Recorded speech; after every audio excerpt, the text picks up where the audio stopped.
അസ്സലാമു അലൈക്കും. എല്ലാവർക്കും അസാസ് ഫുഡ് മാജിക്കിലേക്ക് വീണ്ടും സ്വാഗതം. കഴിഞ്ഞ എപ്പിസോഡിൽ നമ്മൾ പയ്യോളി ചിക്കൻ ഫ്രൈ ഉണ്ടാക്കുന്നത് കാണിക്കാമെന്ന് പറഞ്ഞിട്ടുണ്ടായിരുന്നു. അപ്പോൾ അതിൻ്റെ റെസിപ്പി ആയിട്ടാണ് ഈ ഒരു വീഡിയോയിലൂടെ നിങ്ങൾക്ക് മുന്നിൽ ഞാൻ വന്നിട്ടുള്ളത് കേട്ടോ. വളരെ നാടൻ രീതിയിൽ വളരെ ടേസ്റ്റി ആയിട്ടുള്ള ഒരു ചിക്കൻ ഫ്രൈ ആണിത്. അപ്പോൾ നമുക്കിത് എങ്ങനെയാണ് റെഡിയാക്കുന്നതെന്ന് നോക്കിയാലോ. ഒരു കടായിൽ വെള്ളം ചൂടാക്കാൻ വെച്ചിട്ടുണ്ട്. അപ്പോൾ നമ്മൾ ഇതിലേക്ക് നമ്മുടെ ചിക്കൻ ഫ്രൈക്ക് ആവശ്യമായിട്ടുള്ള കാശ്മീരി മുളകാണ് കേട്ടോ. ഇത് മുഴുവനായിട്ടുള്ള കാശ്മീരി മുളകാണ്. നമുക്കിത് മാർക്കറ്റിൽ നിന്ന് വാങ്ങാൻ കിട്ടും. അപ്പോൾ നമ്മളിത് 15 എണ്ണം എടുത്തിട്ടുണ്ട്. 15 എണ്ണം, കാരണം നമ്മളൊരു 3/4 കിലോ ചിക്കനാണ് വെച്ച് ചെയ്യുന്നത്. അപ്പോൾ 15 കാശ്മീരി മുഴുവനായിട്ടുള്ള മുളക് ഇതിലേക്ക് ഈ ഒരു ചൂടുവെള്ളത്തിലേക്ക് ഇട്ട് കൊടുത്തിട്ടുണ്ട്. അപ്പോൾ ഇതൊരു 10 മിനിറ്റ് ഒന്ന് സോഫ്റ്റ് ആകാൻ വേണ്ടിയിട്ട് ഈ ഒരു വെള്ളത്തിൽ വെക്കണം. അതിനുശേഷമാണ് നമ്മളിത് അരച്ചെടുക്കുന്നത്. അപ്പം ഈ ഒരു മുളകൊക്കെ നല്ലോണം ഒന്ന് സോഫ്റ്റ് ആവട്ടെ. ഈ ഒരു പയ്യോളി ചിക്കൻ ഫ്രൈക്ക് മെയിനായിട്ട് ഈ ഒരു കാശ്മീരി മുഴുവനായിട്ടുള്ള ചില്ലിയാണ് വേണ്ടത്. കാശ്മീരി മുളക് പൊടി നമ്മൾ എടുത്തു കഴിഞ്ഞാൽ അത്രയ്ക്ക് അങ്ങോട്ട് ശരിയാവില്ല, അതിൻ്റേതായിട്ടുള്ള ഒരു ടേസ്റ്റ് നമുക്ക് കിട്ടില്ല. അപ്പോൾ ഇതുപോലുള്ള മുഴുവൻ മുളകിനെ ആ ഒരു ഫ്രൈയിലേക്ക് നമ്മൾ ചേർക്കണം. വെള്ളം തിളക്കുന്നുണ്ട്. അപ്പോൾ നമുക്ക് ഈ ഒരു വെള്ളത്തിൽ കിടന്നിട്ട് നമ്മുടെ ഈ ഒരു മുളകൊന്ന് സോഫ്റ്റ് ആവണം. 10 മിനിറ്റിന് ശേഷം നമ്മുടെ ഈ ഒരു മുളക് മിക്സിയുടെ ജാറിലേക്ക് മാറ്റുകയാണ്. ഇതാ നമ്മുടെ മുളക് ആ ഒരു ചൂടുവെള്ളത്തിൽ കിടന്നിട്ട് നല്ല സോഫ്റ്റ് ആയിട്ടുണ്ട് കേട്ടോ. പിന്നെ നമ്മുടെ ഈ ഒരു കാശ്മീരി ചില്ലിക്ക് എരിവ് കുറവാണ് കേട്ടോ. പിന്നെ നമ്മുടെ ഈ ഒരു ഫ്രൈക്ക് നല്ല കളറും കിട്ടും. അപ്പോൾ ഇതാണ് കാശ്മീരി ചില്ലി. നമ്മൾ സാധാരണയായിട്ട് കടയിൽ നിന്ന് നമുക്ക് പിരിയ മുളക് തന്നിട്ട് ചിലർ പറ്റിക്കാറുണ്ട്. ഇതാണ് ശരിയായ കാശ്മീരി ചില്ലി കേട്ടോ. അപ്പോൾ ഇത് തന്നെ എടുക്കാൻ ശ്രദ്ധിക്കുക. നമുക്ക് ഈ മുളകൊന്ന് അരച്ചെടുക്കാം. നമ്മൾ ഇതിലേക്ക് വെള്ളമൊന്നും ചേർക്കേണ്ട ആവശ്യമില്ല. അപ്പോൾ നമുക്കിതൊന്ന് അരച്ചെടുത്തിട്ട് വരാം. അങ്ങനെ നമ്മൾ മുളക് ഇതാ നല്ലോണം അരച്ചെടുത്തിട്ടുണ്ട്. അപ്പോൾ നമ്മൾ ഇതിൽ വെള്ളമൊന്നും ചേർക്കാതെയാണ് അരച്ചെടുത്തിട്ടുള്ളത് കേട്ടോ. അങ്ങനെ അരച്ചെടുത്ത നമ്മുടെ മുളകിൽ നിന്നും കുറച്ച് ഞാനിവിടെ ഒരു ബൗളിലേക്ക് മാറ്റിയിട്ടുണ്ട് കേട്ടോ. ഇത് നമുക്ക് പിന്നീട് ഒരു ആവശ്യമുണ്ട് ഇതുകൊണ്ട്. അപ്പോൾ കുറച്ച് മുളക് നമ്മളൊന്ന് മാറ്റി വെക്കണം കേട്ടോ. അപ്പോൾ ബാക്കിയുള്ള മുളക് നമ്മൾ മിക്സിയിൽ തന്നെ വെച്ചിരിക്കുകയാണ്. അപ്പോൾ ഇതിലേക്ക് കുറച്ച് സാധനങ്ങൾ ചേർത്തിട്ട് ഒന്ന് പേസ്റ്റൊക്കെ എടുക്കാനുണ്ട്. അത് നമുക്കൊന്ന് ചെയ്തെടുക്കാം. ആദ്യം നമുക്ക് ഇതിലേക്ക് ചെറിയ ഉള്ളിയാണ് ചേർത്ത് കൊടുക്കുന്നത്. 15 ചെറിയ ഉള്ളി ചെറുതായിട്ട് കട്ട് ചെയ്തത്, പിന്നെ ഇഞ്ചി വെളുത്തുള്ളി ചതച്ചത്. അടുത്തതായിട്ട് ഇത് പേസ്റ്റ് ആക്കാൻ ആവശ്യമായിട്ട് നമ്മൾ എടുത്തിട്ടുള്ളത് നമ്മൾ നേരത്തെ മുളക് വേവിച്ച വെള്ളമാണ് കേട്ടോ ഇതിലേക്ക് ചേർത്തിട്ടുള്ളത്. ഇതിലേക്ക് ഒരു 2 സ്പൂണ് പെരിഞ്ചീരകം മുതുമനായിട്ടുള്ളതാണ് കേട്ടോ. പെരിഞ്ചീരകം പൊടി നിങ്ങളുടെ കയ്യിലുണ്ടെങ്കിൽ ചിക്കനിലേക്ക് പുരട്ടുന്ന സമയത്ത് ചേർത്ത് കൊടുത്താൽ മതി. ഇവിടെ പൊടി ഇല്ലാത്തതുകൊണ്ട് ഞാനിവിടെ മുഴുവൻ ജീരകമാണ് ഇതിലേക്ക് ചേർത്തിട്ടുള്ളത്. അപ്പോൾ ഇതിൻ്റെ കൂടെ തന്നെ അത് അരിഞ്ഞോളും. അപ്പോൾ നമുക്കിതെല്ലാം കൂടിയിട്ടൊന്ന് പേസ്റ്റാക്കി എടുത്തിട്ട് വരാം.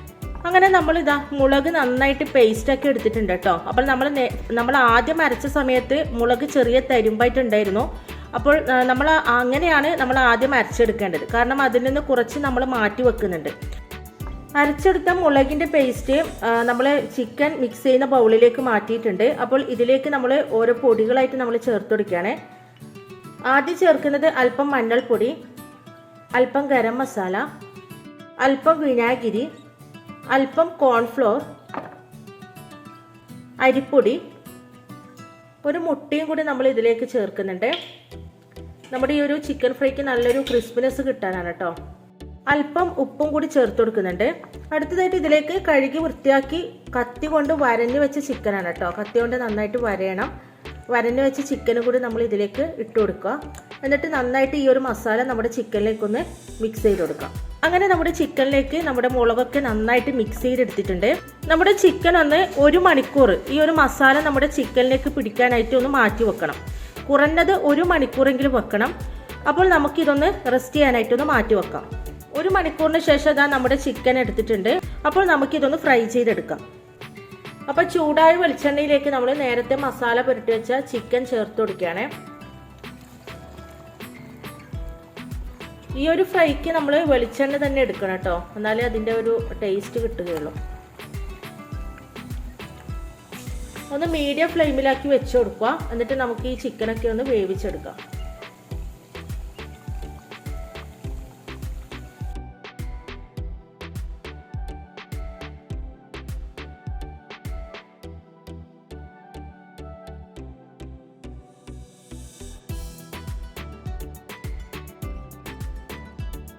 അടുത്തതായിട്ട് നമുക്ക് പയ്യോളി ചിക്കൻ ഫ്രൈയിലേക്കുള്ള ഒരു സ്പെഷ്യൽ മസാലയുടെ ഒരു വറവ് നമുക്ക് റെഡിയാക്കി എടുക്കാനുണ്ട്.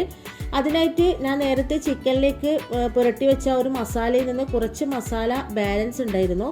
അപ്പോൾ അതിലേക്ക് നമ്മൾ നേരത്തെ മിക്സിയിൽ പേസ്റ്റാക്കി വെച്ച കാശ്മീരി ചില്ലിയുടെ പേസ്റ്റ് ചേർത്ത് കൊടുക്കുകയാണ്. പിന്നെ ഇതിലേക്ക് നമ്മൾ ചേർക്കുന്നത് ചിരവിയ തേങ്ങയാണ് കേട്ടോ. അപ്പോൾ ഈ ഒരു തേങ്ങയുടെയും ആ ഒരു കാശ്മീരി ചില്ലിയുടെയൊക്കെ ഒരു പേസ്റ്റിൻ്റെ ഒരു മിക്സാണ് നമ്മുടെ ഈ ഒരു പയ്യോളി ചിക്കൻ ഫ്രൈയുടെ ഒരു പ്രത്യേകത. അപ്പോൾ നമ്മൾ ഇതൊക്കെ കൂടിയിട്ട് ഒന്ന് എണ്ണയിലൊന്ന് റോസ്റ്റ് ചെയ്തെടുക്കാൻ പോവുകയാണ്, വറുത്തെടുക്കാൻ പോവുകയാണ്. ഈ ഒരു വറവാണ് നമ്മുടെ പയ്യോളി ചിക്കൻ ഫ്രൈക്ക് ഒരു സ്പെഷ്യൽ ടേസ്റ്റ് നൽകുന്നത്. അപ്പോൾ നമുക്കതൊന്ന് ചെയ്തെടുക്കാം. അപ്പോൾ ഈ ഒരു വറവ് നമ്മൾ റെഡിയാക്കാൻ വേണ്ടിയിട്ട് നമ്മൾ ചിക്കൻ ഫ്രൈ ചെയ്യുന്ന എണ്ണയിൽ നിന്ന് കുറച്ച് എണ്ണ എടുത്തിട്ട് വേറൊരു സോസ് പാനിലേക്ക് ഒഴിച്ചിട്ട് അതിലാണ് നമ്മൾ ഈ ഒരു തേങ്ങയുടെ കൂട്ട് വറുത്തെടുക്കുന്നത് കേട്ടോ. തേങ്ങയുടെ കൂട്ട് ഒരു ഗോൾഡൻ കളറായി കഴിഞ്ഞാൽ നേരത്തെ ഫ്രൈ ചെയ്ത് വെച്ചിട്ടുള്ള ചിക്കൻ ഫ്രൈയിലേക്ക് ഇട്ട് കൊടുക്കുക.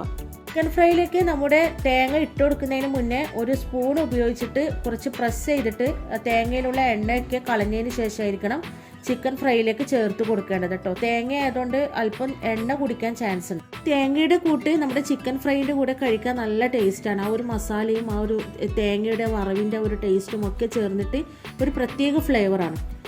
അടുത്തതായിട്ട് കുറച്ച് വെളിച്ചെണ്ണ ചൂടാക്കുക. എന്നിട്ട് ഇതിലേക്ക് അല്പം കറിവേപ്പിലയും പിന്നെ പച്ചമുളക് നീളത്തിൽ കീറിയതും ചേർത്ത് നന്നായിട്ട് ഫ്രൈ ചെയ്തെടുക്കുക. ശേഷം ഇത് നമ്മുടെ ഈ ഒരു ചിക്കൻ ഫ്രൈയിലേക്ക് ചേർത്ത് കൊടുക്കുക.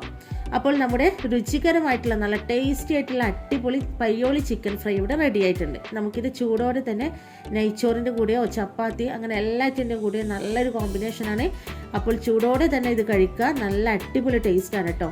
അപ്പോൾ എല്ലാവരും ഒന്ന് ട്രൈ ചെയ്ത് നോക്കുക, ഫീഡ്ബാക്ക് അറിയിക്കുക. അപ്പോൾ ഇൻഷാ അല്ലാഹ് ഇതുപോലുള്ള നല്ല റെസിപ്പീസായിട്ട് നമുക്ക് വീണ്ടും കാണാം. പിന്നെ വീഡിയോ ഇഷ്ടമെങ്കിൽ ഉറപ്പായിട്ട് ലൈക്കും സബ്സ്ക്രൈബും ചെയ്യാൻ മറക്കല്ല കേട്ടോ.